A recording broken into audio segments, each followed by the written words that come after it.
Hello guys, ni ne naku har kullum wato LMDTH. So yau na zo muku da wani site wanda za ka ji daɗinsa kuma daga baya na san za ka gode mu. So wannan site ba komai bane ba kuɗi za ka sa ba komai za ka yi ba, aiki ne just za ka yi musu kuma da kayi a biya ka. Zan nuna maka step by step ta yace za ka samu around 3,000 naira, 2,000 naira up to that a rana. Ba tare da bata lokaci ba ka biyo ni zuwa ga cikin bidiyo na, amma kafin nan kar ka manta in baka danna alamar subscribe ba ko follow ka danna, kace za ka dinga samun bidiyoyi na da zaran na dora.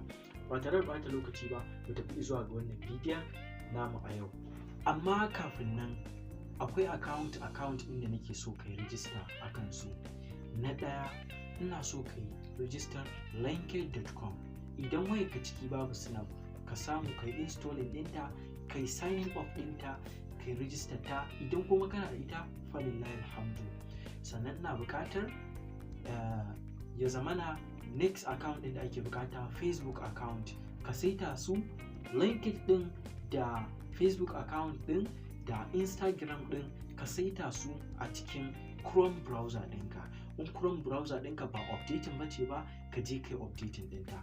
So abu na gaba bayan ka yi updating ɗinsu, bayan ka sassaita su, so abu na gaba kawai za mu tafi ne mai register zuwa ga wannan site ɗin. Wannan site ɗin zan ajiye muku link ɗin, ka duba ƙasan description na wannan bidiyon ko kuma ka duba paste comment ko kuma ka yi checking ka duba bio ɗina. In ka shiga cikin Telegram ka danna filin post za ka ga wannan posting ɗin, sai ka danna if web, za ka ga alamar suna if web sai ka register. Banda wannan akwai account ɗin da za ka yi register mai suna Kayi. Wannan account ne wanda ta ciki za ka karɓi kuɗi. In ka karɓi kuɗi ko ta yaya ne, komai karancin kuɗinka komai yawan kuɗinka za ka iya turo min. Idan ka turo min ni kuma na tura maka cash. Kowane kuɗi ne da kai, wallau a Najeriya kake, wallau a Nijar kake, wallau a Ghana kake, ko ta yaya ne za a iya tura maka da kuɗinka. Wannan real earning money ne. At last tunin da zan mana ko kuma me zan ce gargaɗi, kar ka sake ka buɗe multiple account. Buɗe multiple account zai iya jawa ai banning ɗinka, ai suspension ɗin account ɗinka. Abu na biyu shine yayin da za ka register Kayi ɗinka, ka tabbatar duk wani bayani ka yi screenshot ɗinsa, ka yi saving, ka ɓoye shi a Gmail. Ok? Sabida me za ka iya zuwa buƙatar bayananka ka zo ka rasa su. So wannan shine jan hankalin da zan yi, kuma kai avoiding ka daina aiki da VPN. Kuma idan ka ga tax ka tsaya kai reading ɗinta carefully, iya buƙatar da mutum yake buƙata, iya buƙatar da za ka yi mai, iya abin da mutum yake so, iya abin da za ka yi mai. Wannan shine gargaɗi, ka kiyaya, kar ka saki kai multi account ana nufin ka buɗe account biyu a waya guda, ko kuma kai sharing ɗin data ka zuwa ga wani, kamar kai wani wifi kuna da account iri ɗaya, yana da account akan kamfanin, shi ma yana da account akan kamfanin, ko kuma kai aiki da VPN. Yin aiki da wannan is total prohibited. Kuma all data ɗinka ka dinga saving ɗinta, ka kasance wakili na gari, mai yin aiki na gari. Assalamu alaikum, barkanku da warhaka.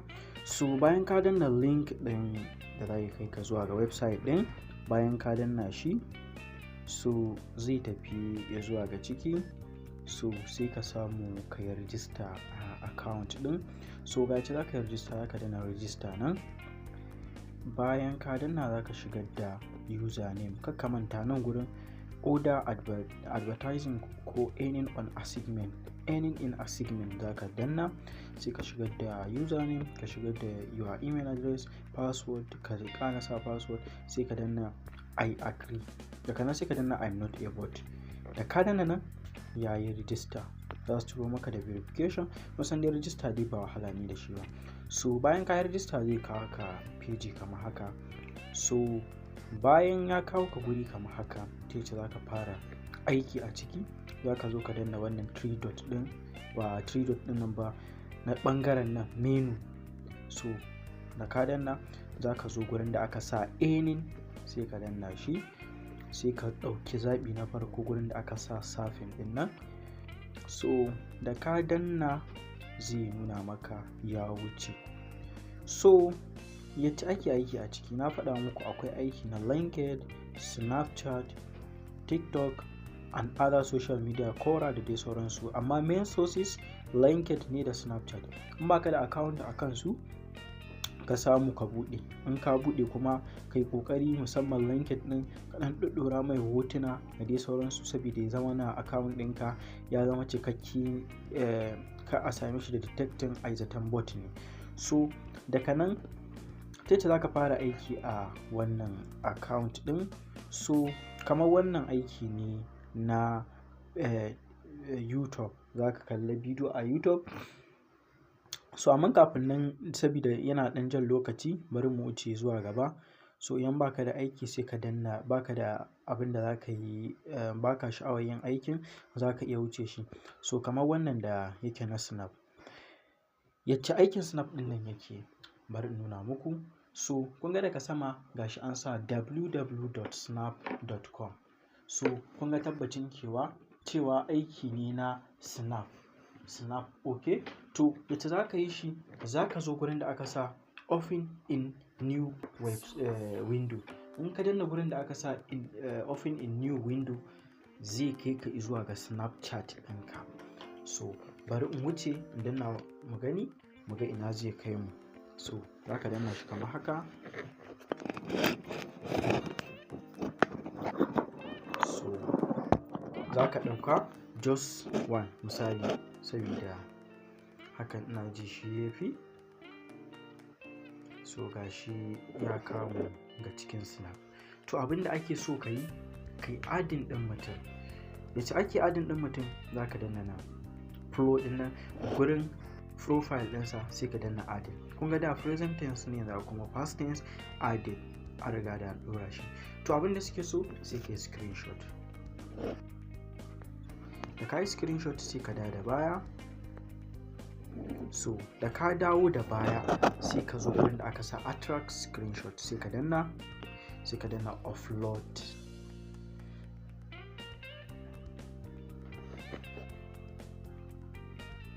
So sai ka danna hoton da kai screenshot, sai ka danna sai ka shigar da shi.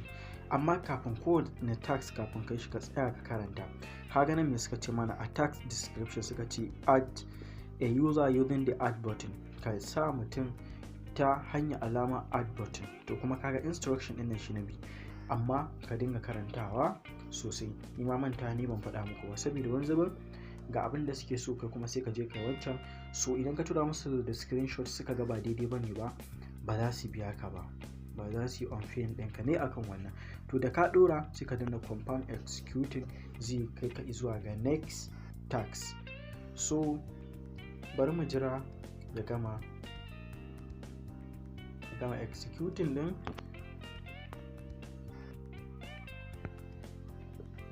So gashi ya ce mana thank you, you will get paid after checking the screenshot by the moderator. Za ka karɓi kuɗinka, za a saka maka kuɗinka akan balance yayin da mai karɓar aikin moderator ya duba aiki. Har ya gayi zai saka maka kuɗinka. So abu na gaba kun ga wannan aikin na linkedin.com. A description ɗin tax ɗin aka ce mai subscribe to the channel user view follow. Aka ce kai subscribing ɗin user view follow. Yacce za ka yi, za ka danna link ɗin nan. Bayan ka danna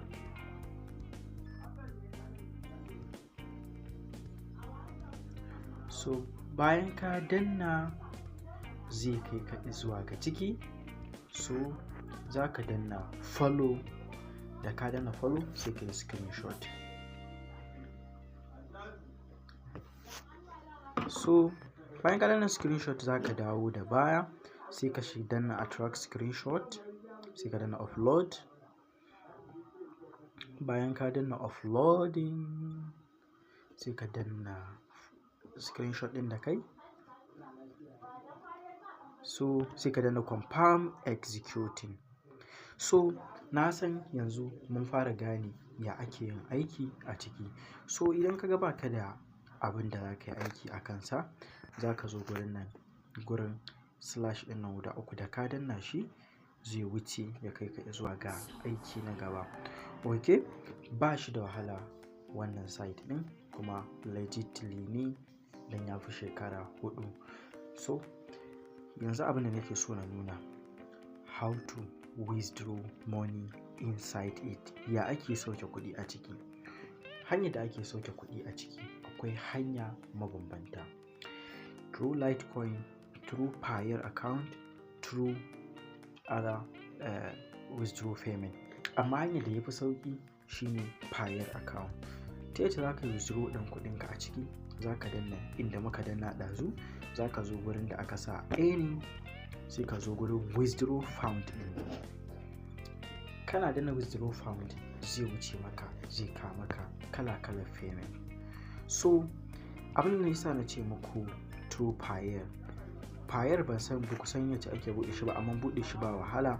So normal banki ne na waje kuma baya buƙatar wasu wahalhalu da sauransu. So yacce ake sauke kuɗi a cikinsa, ita ake sauke kuɗi a cikinsa, na yi riga da na yi linkin ɗin Payer account ɗina a ciki. Yacce za ka sauke, za ka zo ne kai selecting ɗin wallet ɗinka. Gashi nan na selected ɗin ga Payer number account ɗina, sai na danna full out all. Ina so in cire $1 da kusan rabi, babu kaɗan. So ita za ka yi, sai ka danna transfer. Bayan ka danna transfer, zai tafi direct zuwa ga cikin wallet ɗinka na Payer. So na san kuna so ku sanya ake buɗe wannan wallet ɗin ta Payer, kuma da ya za a yi ka siyar da kuɗin nan. So yadda za ka buɗe wannan account ɗin na waje na Payer, duk zan ajiye muku link ɗin a description, ko kuma ku duba first comment, ko ku duba bio na inda kuka ga wannan bidiyon. So daga nan za ka zo ga cikin link ɗin bayan ka danna Payer account ɗinka. Na ce muku yace ake register Payer account. Da ka zo za ka zo ga link ɗin da na ajiye muku. Bayan ka danna link ɗin da na ajiye muku, za ka shiga ne direct zuwa ga gurin da za ka yi register Payer account ɗinka. So ita ake register sa, baya buƙatar wai sai kana da wai menene national ID card, menene, a'a. So da har za ka danna create account. Bayan ka danna create account, so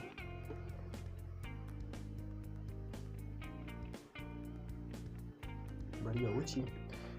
Abinda na manta ban faɗa muku ba, so in kuna so kun tara wannan kuɗin, kuna so ku siyar, za ku yi magana ne ta WhatsApp ɗina, a yayin da ni kuma ku turo min da shi, ni kuma zan tura muku da cash ɗin kuɗin ku.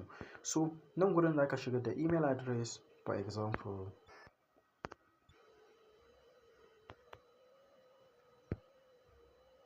gidadi ina da shi, misali nan za ka shigar da email address ɗinka. Bayan ka shigar da email address ɗinka a wannan guri, so kamar yanzu in ka danna create account, zai ƙara zuwa ga step 2. Step 2 nan ne za su baka full details naka. Abin da yasa ina da account a kai, ba zai yi su bani damar in ƙara buɗewa ba. So bayan ka danna wannan, zai tafi ga zuwa step 2, zuwa step 3 za a baka account ɗinka kai full verify. To daga nan shikenan sai ka samu kai download ɗin application ɗin kamar haka. So yacce ake amfani da Payer account, yacce za ka ga kuɗinka a ciki. So wannan shine Payer app ɗinsu. So nan gashi muna cikin Payer app. To nan zan yi signing up ɗin account ɗina, na shige shi. Bayan na shiga, za ku ga ina da $1 a cikinsa. So yace za ka turawa me kamar ni da nake siyan dalan nan.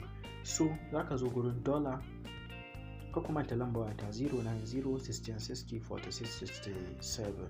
Za ka zo gurin transfer money, za ka zo kai choosing ɗin Payer. Bayan ka yi choosing ɗinsa, za ka zo ka saka amount ɗin kuɗin da za ka fitar, kamar kamar yanzu 07 za ka saka lamba account inda zan baka ta wata fayil. Daga nan sai ka danna transfer. Daga nan kuɗi zai shigo min, ni kuma zan tura maka da cash ɗin kuɗinka. So ga yacce ake aiki da shi, ga yacce yake aiki ba tare da wata matsala ba, cikin kwanciyar hankali, kuma kuɗinka in sa maka su ba tare da wani tashin hankali ba. A haka nake ganin dai da mining wanda wannan sau adadi, sau sama da adadi. So kaga ta wannan hanyar za ka dinga samun income na kashewa da kuɗin da za ka dinga amfani da shi, especially a makaranta. Wannan abin zai taimake ka, musamman a ce kai ɗan kasuwa ne, kana shago, kafin a zo siyan kaya kana yi kana ragewa. So ga yacce na nuna muku, ga yacce ake amfani da shi, ga full details yacce yake. Kar ka manta ga lambar wayar WhatsApp dina 090 16 60 46 67. Amma ba ganta ba, ga shi na rubuta muku, zan rubuta muku ita akan screen, ko kuma ka duba duk wani social media nawa za ka ga lambar wayata ta WhatsApp. Da wannan nake karkarewa a cikin wannan shiri. So idan kana da wata tambaya ko wani neman ƙarin haske, za ka iya ƙare min magana ta WhatsApp, zan nuna maka yacce ake aiki da shi step by step. So na bar ku lafiya, ni ne naku LMD Tech. Peace.